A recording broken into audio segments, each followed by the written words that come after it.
તો ગુજરાતની તો વાત કરી છે, પણ હવે દેશની પણ આપણે ખબર બતાવીએ। દેશના અનેક ભાગ એવા છે, અનેક રાજ્યો એવા છે કે જ્યાં વરસાદની આગાહી છે અને ત્યાં પણ ગુજરાતના લોકો છે। સ્વાભાવિક છે કે આપણે એ પણ વિસ્તાર બતાવી દઈએ કે ક્યાં ક્યાં વરસાદ થવાનો છે, શું આગાહી છે। જુઓ, બિગ વોલ પર આપણે બતાવવા જઈ રહ્યા છે। જુઓ, આપને ભારતનો નકશો દેખાઈ રહ્યો છે અને જ્યાં એ રેડ ઝોન છે, જ્યાં લાલ રંગનો આપણે પ્રદેશ દેખાઈ રહ્યો છે, એ વિસ્તારમાં છે હેવી રેન, એટલે કે આવનારા સમયમાં વરસાદની જોરદાર આગાહી છે।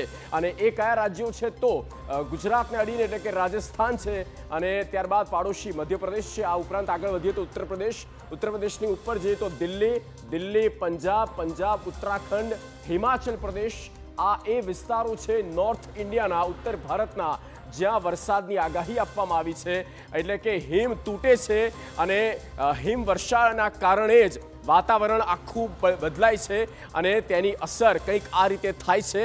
વરસાદ આવે છે, કરા પણ પડી શકે છે અને સાથે જ મધ્યમથી ભારે વરસાદ થઈ શકે છે।